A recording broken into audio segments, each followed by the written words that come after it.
Most important question, though, is what is your favorite musical?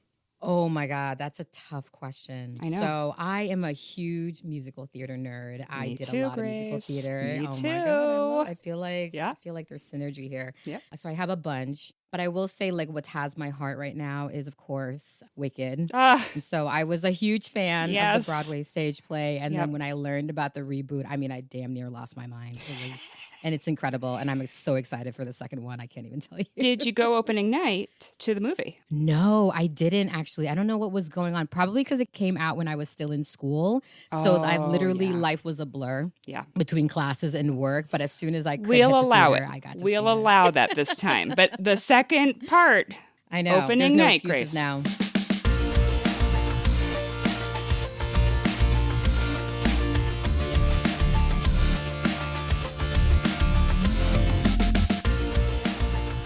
You're listening to New Hampshire Has Issues, and I am your host, Liz Canada. I'm talking to you from the future because I wanted to share a story. I taught in Denver, Colorado. I didn't grow up in Colorado. I grew up in New Jersey. Yikes. The majority of the students at the high school where I worked were Latino. In my first semester of teaching, as a new teacher, the youngest person on staff, I had a student who I will refer to as Teresa. Teresa was a great kid.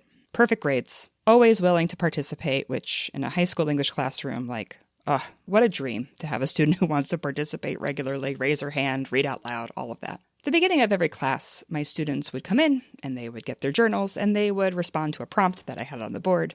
And Teresa, every class, would do that and be happy and joyful and all of the attributes you think of when you think of a great kid in high school. One Monday, my students came in. And Teresa went over and sat by the window and just looked outside. Didn't take out her notebook, didn't grab a journal, just stared out the window. And she looked just absent and gone. As the other students were writing, I kind of signaled to her silently to ask, "Are you okay?" And she did not respond silently. She responded very loudly, "No, I am not okay." And she shared in front of everyone that weekend there was a raid on her family's church and her aunt and uncle were taken. I had no idea this was something that was happening. I didn't know about the raids. I didn't know I had students with family members who were undocumented, and I didn't know that I had students who were undocumented. It's embarrassing to admit this now in 2025. My students that day really challenged me. They were all horrified, rightfully so, and one student, who was sort of the ringleader of the class, looked me in the eye, pointed at me, and said, "What are you going to do about this, Canada?" I think about that day so often. It happened almost 20 years ago now. And in all of my various professional jobs of teaching and being a college advisor, being a family engagement coach, being a director of policy for an education nonprofit, I think about that. What am I doing about this? What am I doing about that Monday and that weekend? So here I am on my little podcast, thinking about that still. If you're listening to this episode and you have no firsthand experience, truly, this episode is for you. There are significant horrors happening in our country right now and in our state in New Hampshire, which Grace will talk about. So, in closing of this opening, this episode is dedicated to Teresa, to the student who pointed her finger at me, to all of the students in that class who called me out and called me in as well, to my advisory students who I had for multiple years, who I helped apply to colleges and apply for scholarships and fill out the FAFSA, especially the students who were undocumented, who were accepted to so many colleges and hung up their acceptance letters on my blackboard, but then were not able to afford to go at all, to the students whose parents were undocumented and brought in their taxes so that they could use that information to fill out their students' FAFSA, to the students who walked into my office and asked, "Is it safe to apply for DACA, Deferred Action for Childhood Arrivals?" To the students who messaged me the day after the November 2016 election and said, "Canada, do you think I should go back to Mexico?"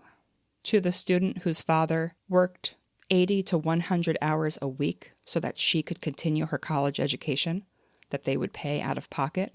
To the student in my advisory who, a few weeks before the end of their senior year, said to me in front of everyone, "You and everyone at this school has lied to the undocumented students. You said that it would be okay, and it's not." And she was right. My students are now in their 30s. They are older than I was by a lot when I started teaching. But this episode is still dedicated to them, and I am still trying to figure out what am I going to do about it. And I turn it back to all of us. What are we going to do about this? Thanks for listening. Welcome to New Hampshire Has Issues, the podcast that dares to ask, who should we actually be scared of? All right, Grace. We should be scared. Okay. Wait, sorry. She's like, I have a list of people. Right. Proud Boys, white supremacy. Yep. Transphobia. That's right. All that we see other episodes, folks. That's who you should be afraid of. Is right.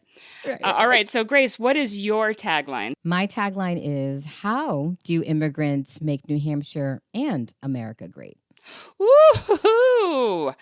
I am going to get some emails about this episode, and I am so excited. So I am your host, Liz Canada, and joining me today is the American Friends Service Committee New Hampshire Program Coordinator, Grace Kindeke. Grace, welcome to the show. Thank you so much for being here. I'm so glad that you're joining. Thank you so much for having me. I'm really excited for this conversation. Thank you. Thank you. So we've got a big topic to cover. Maybe folks have seen some stories about immigration, but I'm hoping we might get into what's real and not real, some of the myths, and maybe to better understand even what the word immigration means. It's a big term, and it's thrown around a lot. We can dig into it a little bit more. Yeah, sounds good. Grace. Yes. I like to start with a simple question. Why are so many folks freaking out about immigration? Yeah, it seems simple, but I think it's very layered, right? Immigrants, particularly Black and brown immigrants, white folks as we know them now, didn't always include the Irish, the Germans. There are a lot of folks who immigrated to this country, and the United States likes to know itself as a nation of immigrants, although that's pretty loaded as a colonial power, right? Because there were people that were living here, Indigenous, Native Americans who were here and remain here, who really were fighting to survive that invasion. But, over time, as the United States became a country, immigration was one of the forces that helped build up so much of this country's infrastructure, gives the country a lot of its character. But we've seen in the history of immigration that there's often been a lot of racial animus, ethnic animus towards certain groups of people that did not quite fit the mold or were not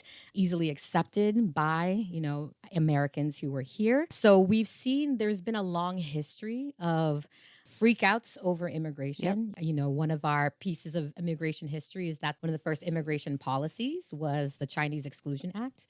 So barring or making it very difficult for Chinese immigrants to come to this country or to have certain rights while in this country. This freak out around immigration has been going on a long time, and it really is tied to a lot of racism, right? Like, we got to be honest that oftentimes immigrants are a dog whistle. When we say that there's an immigration invasion, it's a dog whistle. It's really focused on keeping out Black and brown people. Who is included in that, although that list of unwanted people has changed over the decades, over the generations.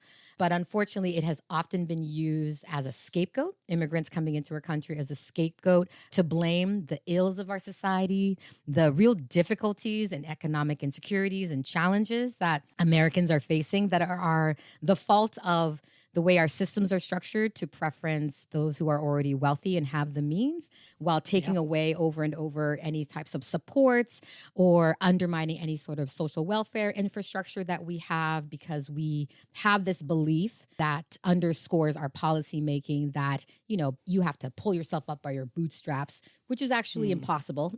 People don't even realize a lot of the time it's actually impossible to do that physically as well as metaphorically. And so immigrants become the stand-in for all of the social ills that people are experiencing, all the economic insecurities that people are experiencing. And it becomes an easy scapegoat for those who are in power, those who have the wealth and the means to more easily shape public policy than a lot of us who are just kind of trying to get through our regular lives. And so the freakouts are long, they're historical. The people on the end of those freakouts changes, but it's more often than not, it's an unfortunate scapegoat because it doesn't actually bear with what's the reality of what immigrants contribute, what is actually going on in the country, and where the root causes of our problems are actually stemming from. It's so much an us versus them framing that we hear about. Like, right. We need to do something because they are going to, and it's always framed up as folks who are different than those of us who were born in the United States, or those of us who are white, or whatever privileged status the person who's speaking has, this us and them mentality. I have done the thing that I have said I would never do, which is engage in social media fights in the comments. I'm right there with you. You try to avoid them, but some people say things and I'm there like, okay, it is 11:23 p.m. Should I respond to this? Yes, I should. One of the things that I've noticed as I've been, lurking in comments on social media, tragically, the word immigrants is being used as sort of a catch-all term. And I think a lot of folks who have maybe big feelings about what they're being told on social media sites or quote unquote the news, which I use very generously. So I think it might be helpful to better understand what that word, immigrants, really means. Like, what are the different immigration statuses that folks can have? Because I feel like a lot of people may not know this. So I'll start off by saying that our immigration system is very complicated. Yeah. So we can think of the immigration system as having different categories. Yeah. I have direct experience because I'm an immigrant, so I've gone through the system myself. But really, every single person's case is unique, and different people will fall into different categories depending on whether you were the one to choose to come to the United States, whether you did that voluntarily or involuntarily, or you were brought to the United States. Oftentimes, people don't realize that the word migrants is actually the umbrella term. So migration, which we at AFSC believes is a human right because it's a natural human activity. We all migrate, whether we might not call moving to college or moving state to state migrating, but that's exactly what it is. Yeah. These different categories, I think a lot of people would be most familiar with asylum seekers, with refugees, green card holders that are people who have, been able to get through the process to the point of receiving a green card, visa holders.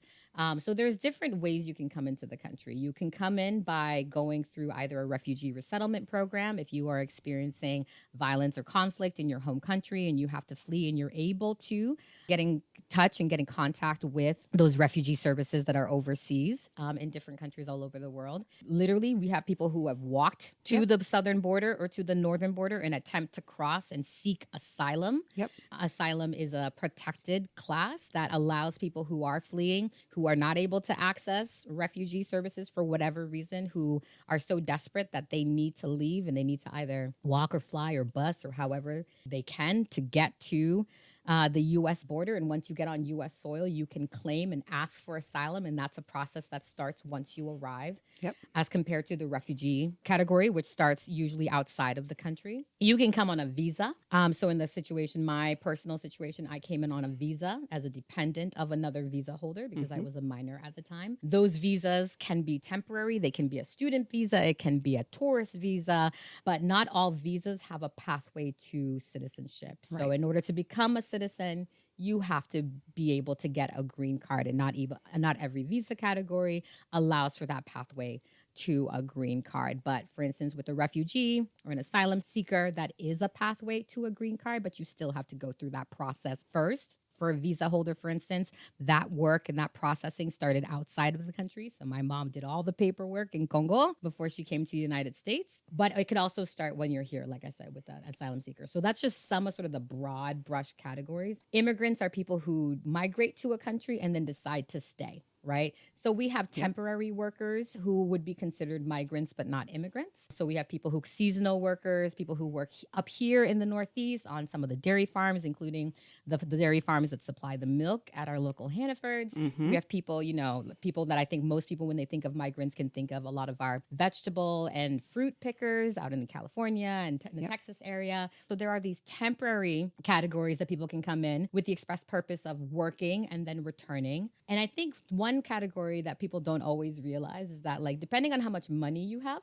you can actually buy certain types of visas. You can buy a pathway to a green card if you have a couple $1 million that you can just lying around. And so there are all these categories, different pathways that people can take into the country. And then once you're in the country, those pathways can either continue with some towards a green card and eventual citizenship if you so choose.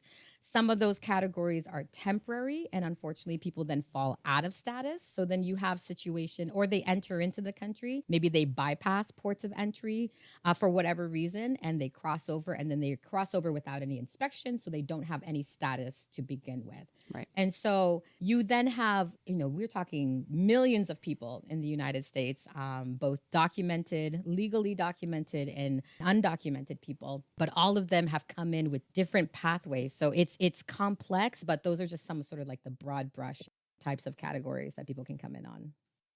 So Grace, something that people will say, this is sort of similar to the housing episode that I did. Why don't we build more houses, right? Like, isn't that the thing? So my question to you is, like, why don't people just become U.S. citizens? Like, why don't they just go through the process, right? Like, that's the question that comes up a lot. Why don't people just become U.S. citizens? Yeah, no, that's a great question. And I certainly have heard it before. You've heard it before? Is this not the first time you've heard this question? No. It's like, I've heard, why don't people just become U.S. citizens? Why don't people just get in line? Yep. And first I'll start and say, I have lived in the United States since 1989. We are in the good year of our Mother Lord 2025. It's been a minute. We have arrived at 2025. Right. So that was 36 years that I've been in the United States. I'm a U.S. citizen now. It took me 34 years to become a U.S. citizen. Say that number again, Grace. Just repeat it for me so I can hear the number one more time. Yes, absolutely. 34 years. It took me 34 years to become a U.S. citizen. Mm-hmm. And so people don't often realize, because of the complexity of our immigration system, and despite the complexity, we don't have a lot of pathways to citizenship. So people have been working, advocating, rallying in the streets for decades in order to create additional pathways for citizenship. So I'll again use myself as an example. So I was considered a dreamer. So for folks who don't know, dreamers are the class of undocumented people in our country who came here as children. So obviously they didn't have a choice. They came here as children. They were brought here as children. Yep. They either came in without legal status and have remained without legal status, or they came in with status of some kind, and they fell out of status. So that status expired, and then they were considered undocumented. So when I learned that I was undocumented at 18 years old, right on the cusp of graduating high school. Which many, many young people learn at 17 or 18 years old, because that is when they are applying to college and find out when they go to complete their FAFSA or their college application that they do not have Social Security numbers. So I need so many people to understand, many kids don't even know it yet, and they won't know it. Yeah. And that's absolutely true. And it's because, families do whatever they can to protect their children, and then you literally get to the end of the road, right? You get to the end of the road, whether it's you find out you don't have a Social Security number, you find out that you don't have any sort of visa or documentation. Literally, when we say people without documents, we're talking you do not have the right pieces of paper to advance and move forward to the next block. You cannot go forward. What then ends up happening, right, is that you look for a solution, and there's very few solutions. I will say that in my personal case, I fell in love.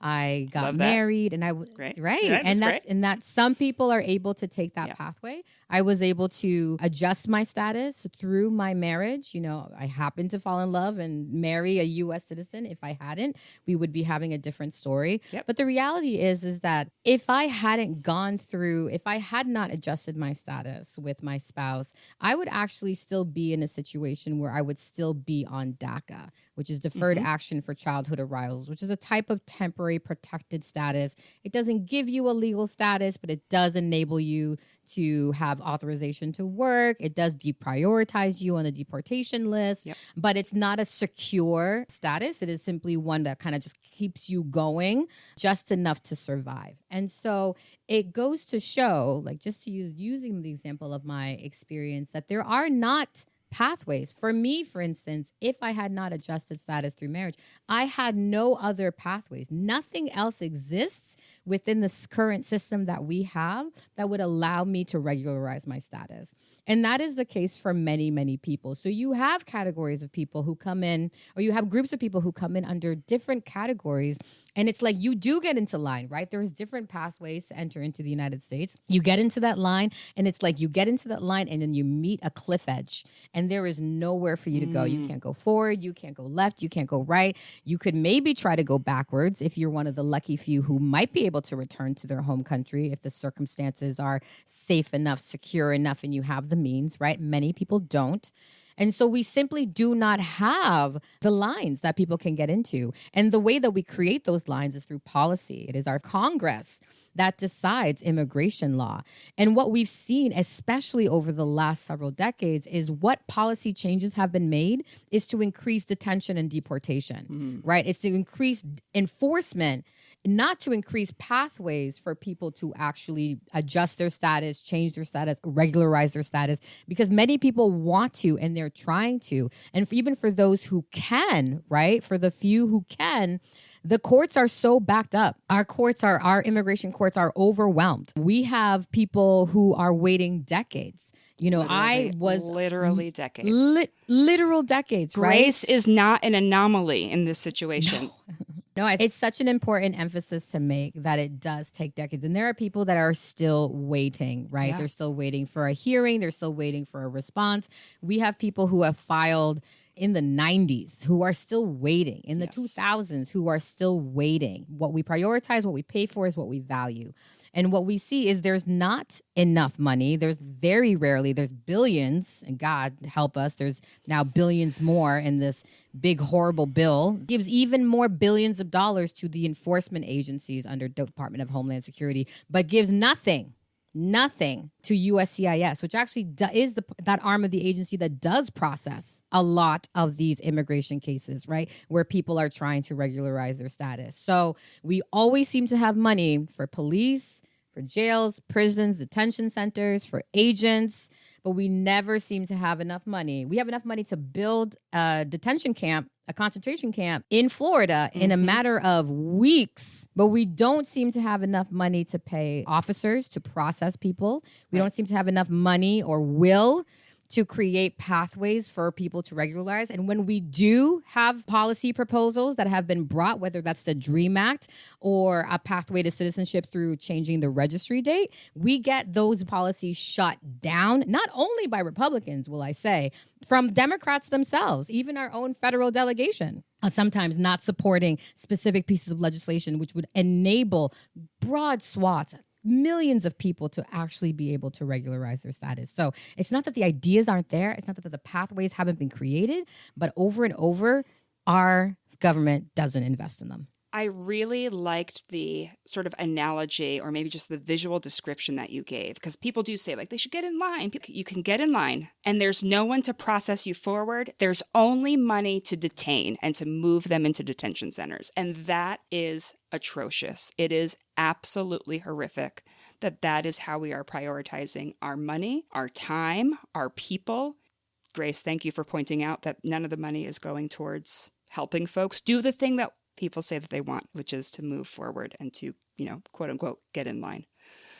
Exactly. I mean, and it goes to show when we invest in I could feel my heart rate. I'm going to check my watch and it's going to be like, you weren't working out for like, yes, I am very fired up about, yes. Yeah, no, it's absolutely true. The quota that we're looking at the federal level of 3,000 people a day, they're trying to pick up. That is an overwhelming amount of personnel, of institutions and facilities, which, I mean, don't even get me started. I mean, we can go in and the conditions that people are actually being held in, multiple people to a room, no access to food, no access to healthcare, no access to legal support, no people's family members being picked up, kidnapped, and then moved to God knows where, and people cannot find each other, right? People cannot find each other. They are just taken and put somewhere and nobody knows where.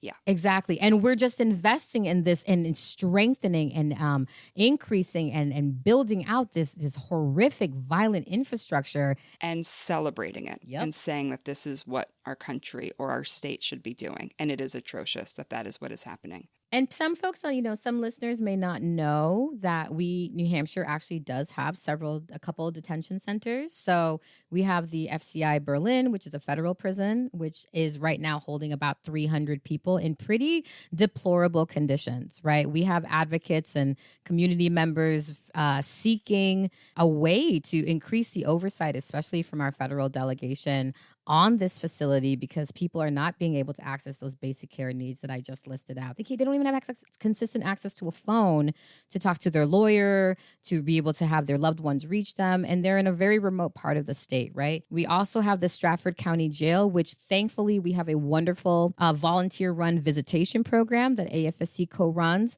so that there are people in the jail who are there to support people who are being detained. But we're seeing the numbers there increase as well, over 100 people being detained. And then we've also seen a new contract. I live in Hillsborough County, and our sheriff just recently entered into a contract with ICE to not only perform immigration enforcement, but to also to use the Valley Street Jail, a pretty notoriously horrible county jail, the Hillsborough County Jail here in Manchester, as a detention center. And that place has known documented abuses, not only of civilians who are being incarcerated there, but also as a detention center when it was used as one in the early 2000s. So in our own little state, we have capacity to hold hundreds of detainees, of people kidnapped, not only off the streets of New Hampshire, but also elsewhere. Right, being taken from surrounding states. That's happening here. So, Grace, I invited you to this podcast because New Hampshire has issues, and the topic of immigration is talked about as being an issue. And I think I said this when I reached out to you to say, like, it's an issue that is actually, as you know, not the issue that's being put out there. Like, the issue is how we are actually treating human beings in our state and what we are allowing to happen every day here. And it's hard to cut through. I assume people don't know this is happening here. And I think folks need to. Bottom line is to know that it's happening first. And then how do you feel about it? How do you feel about people being detained in our state? They don't offer interpreters. So you have to learn English in detention, right? You learn English from other detainees because the government officials in the richest country in the world cannot seem to supply to you a French interpreter. A French interpreter. Wow. So you're stuck in a system where no one is listening to you, no one understands you, wants to understand you. You're trying to figure out what is happening. You thought you were coming to a country that overseas, the United States has a reputation of, this is the land of the free, milk and honey run from our taps. The streets are paved with gold. Everything is gold. Everything is great. And my street is not paved with gold and also needs to be repaved in general. Well, paving would be great right now. Right, because that's the real reality. But people come here with such hope in their heart, truly believing that they're finally arriving to safety. And like you were saying, the fact that people are being taken and you do not know where they are. People are being transferred from facility to facility multiple times in a week.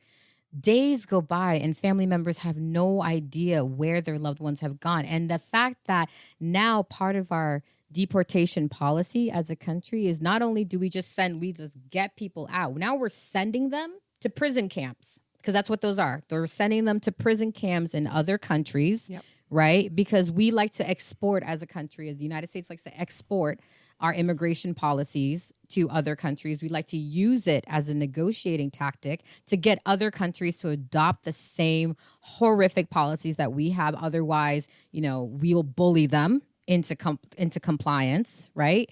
Or we'll threaten them, or we'll withhold aid or funds. We'll do whatever we need to in order to ensure that we can outsource this violence and this horror. So it's heartbreaking. It's heartbreaking, but it's also enraging because no human being deserves to be treated like that. No human being deserves to not know, to have their rights completely usurped and to be taken and tossed around like a bag of cheese. Like, that is not how we are meant to treat one another.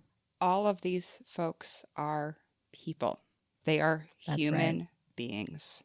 And how do we think we should treat human beings is the question Right. we should be asking ourselves in our state, in our country, period. Can we talk about some of the misinformation that's out there? Some of the myths, Yes, I guess. There are a few. The greatest hits of misinformation about immigration. Greatest used very loosely. Yikes. A lot of yikes. So the first one is well, what about safety and crime? Are there folks who are from other countries who are committing crimes at a higher rate? Are they not? What's the real information? Yeah. So the data has clearly shown for many, many, many years that immigrants overall commit crime at a much lower rate than the U.S. the citizen population. Yep. That data is comparative to the size of the population that we're talking about, right? So the rate of crime is much lower.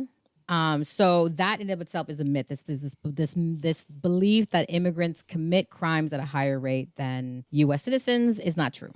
The other myth is that it is only criminals that are being taken by the current administration's deportation and detention machine. That is also not true, because where people are being picked up, they're being picked up at their schools. They're being picked up while they're running errands. They're being picked up while they're at home chilling. They're being picked up while they're working, right? We've had, even here in New Hampshire, a number of raids at local businesses, restaurants here in Concord and Milford. So these things are happening while people are doing what they're supposed to do to take care of themselves, to take care of their families. The other myth that leads off of that, okay, it's only criminals, is that, well, if you have any sort of criminal record. And I will say a couple of things to this. One is that we have greatly expanded the category of who is considered a criminal. So you can have people who have had a small charge, maybe a small drug charge, a small shoplifting charge. Maybe they got charged with it and, they went through the whole thing, or they didn't, they just got arrested, but the charges got dropped. With the recent passage of the Lake and Riley Act, that now means that the immigrants are held to a much higher standard when it comes to having any sort of charge, a criminal record, than most other categories of people, including U.S. citizens. Yep. And so even if you have a charge as small as shoplifting that maybe didn't get fully charged, you got arrested, maybe they were wrong, maybe they just reprimanded you and sent you on your way, whatever the case may be.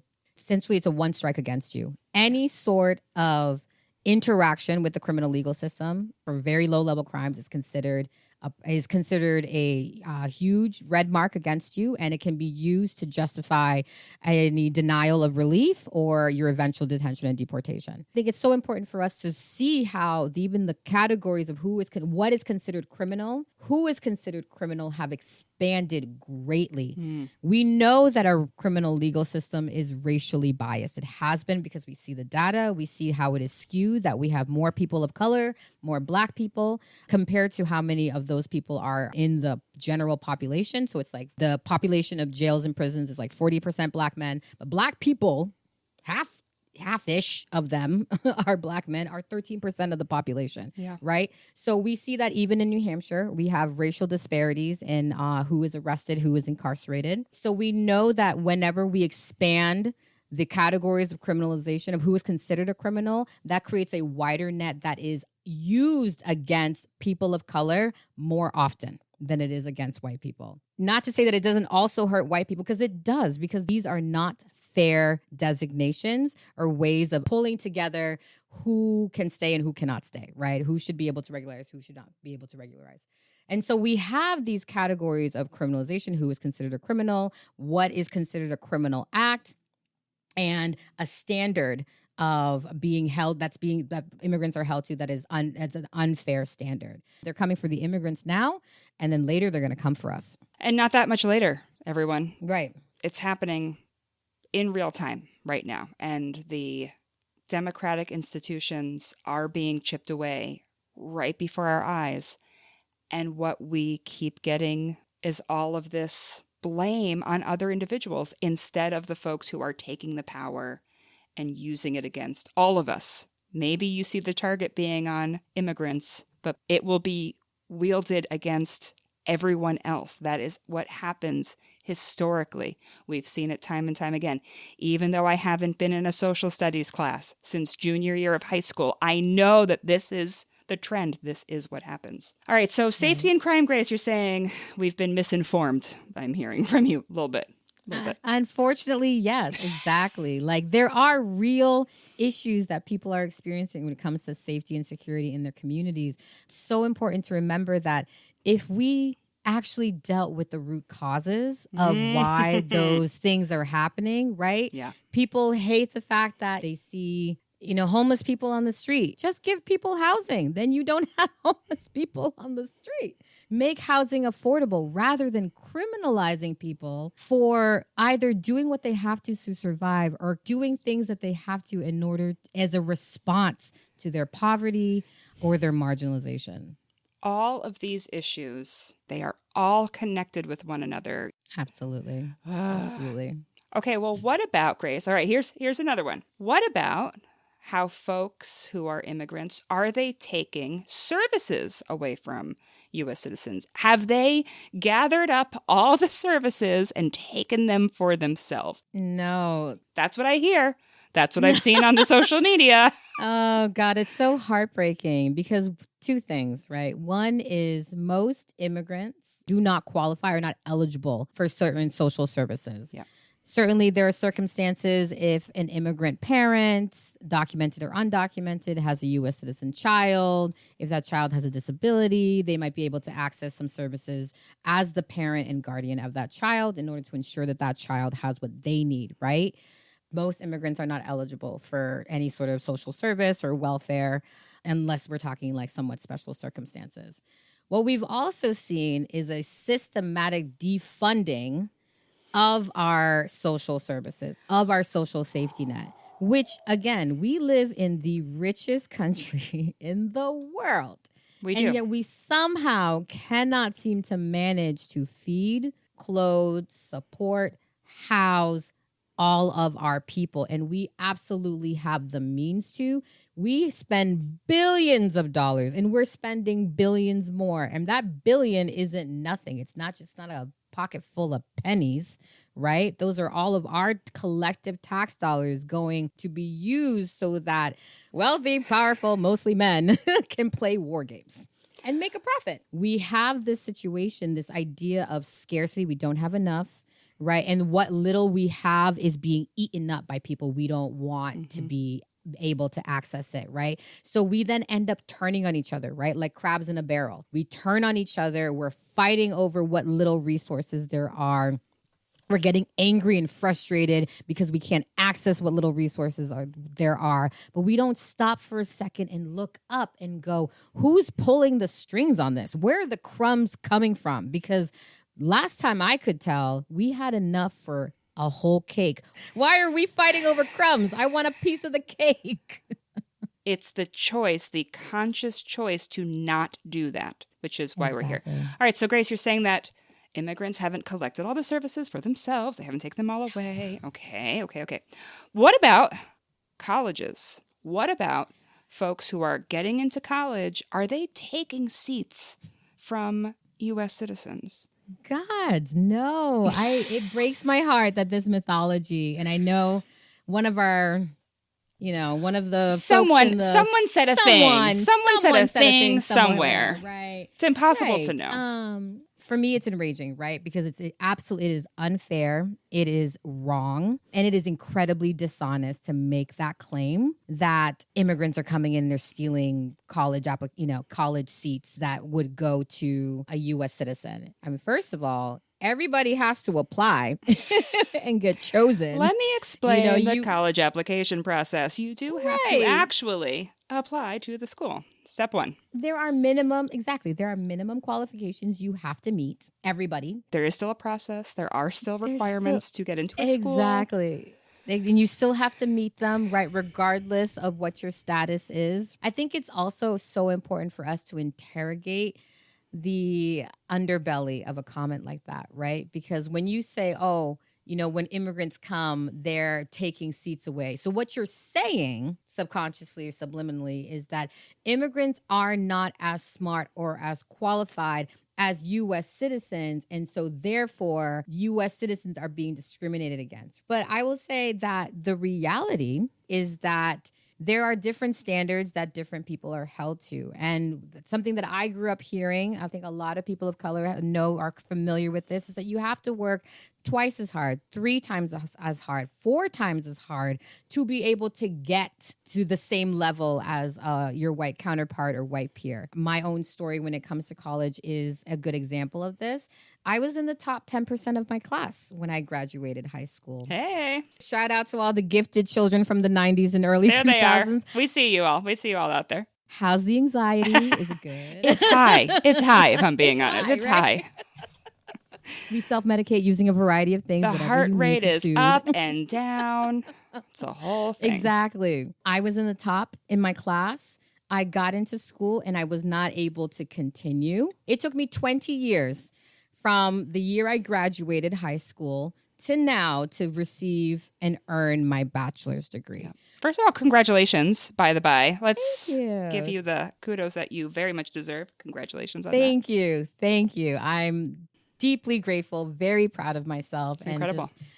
I'm so grateful for all the support that I got, because you need that support, right? You do. You were a college advisor. You know how hard college is. And I was a young adult. I was a working adult, right? And it was still a very difficult thing to navigate. But again, going back to it, it's just so important to recognize that there are basic requirements that everybody has to meet in order to get into school, to get into college, any college. And also, we need to interrogate what is actually meant by a statement like that, which is that I don't believe this group of people are good enough, smart enough, qualified enough.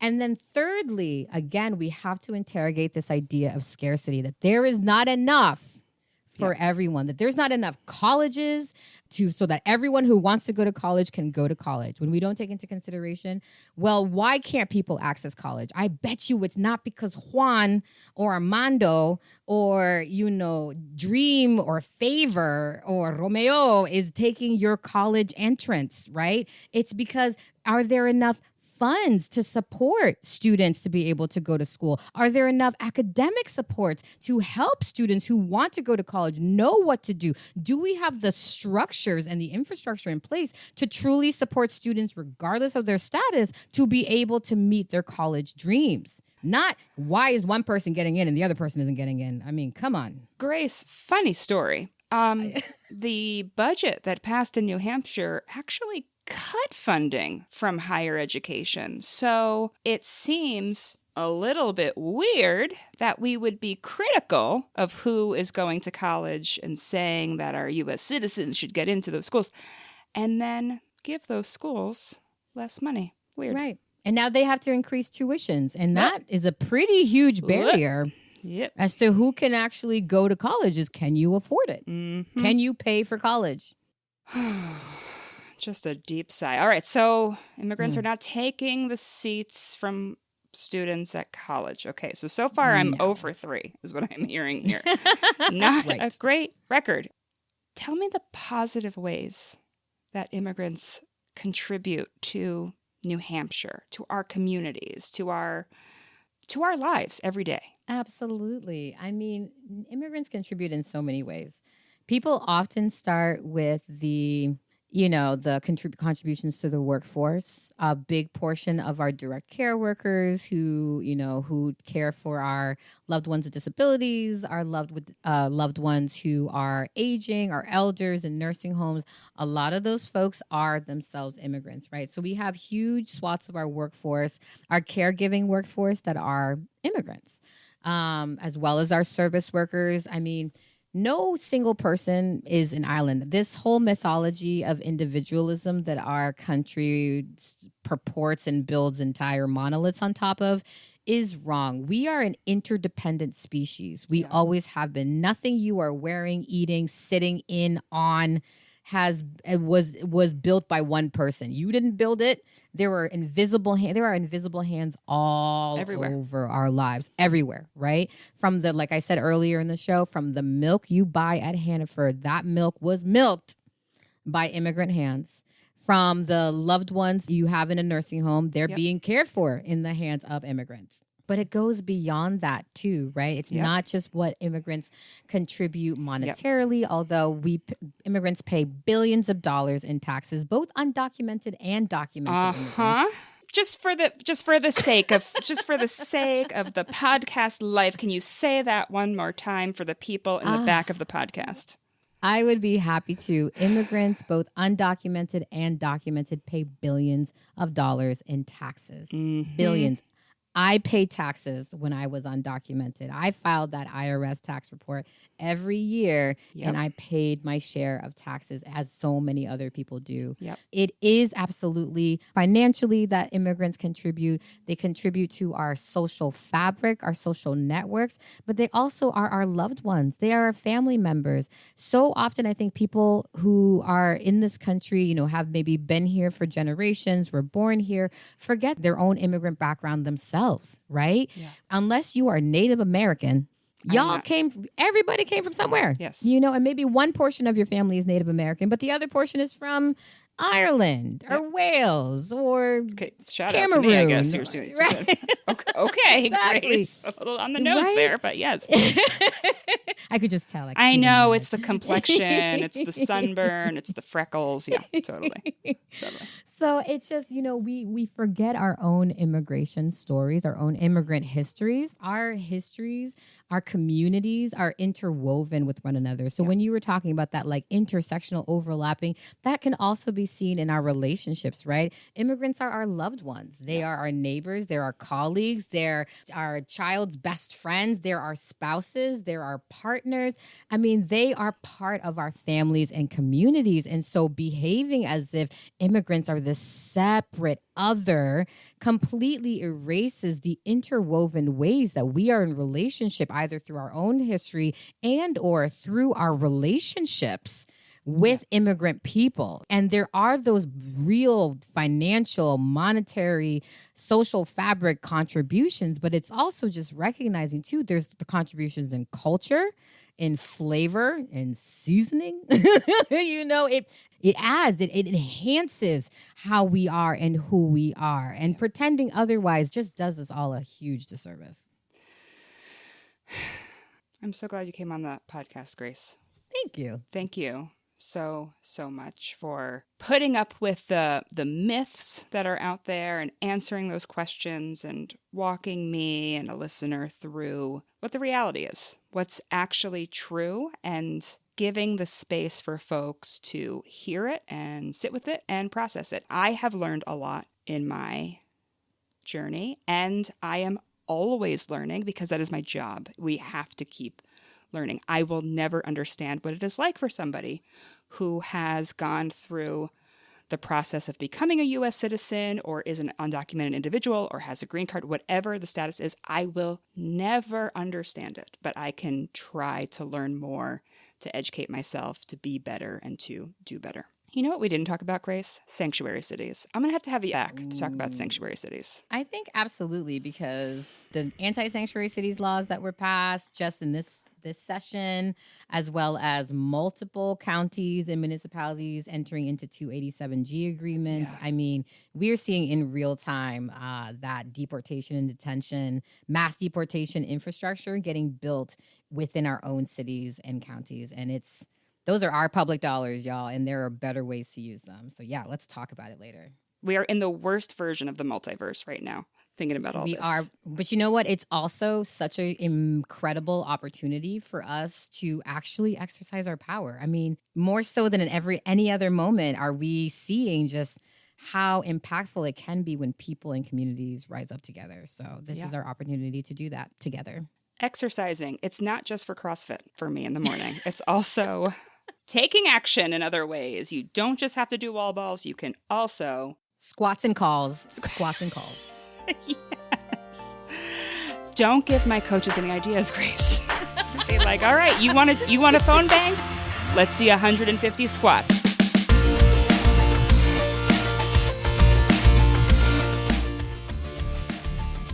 And it can be really easy to other immigrants as if it's like some secret cabal living in the, on the outskirts of our cities and towns. Yes.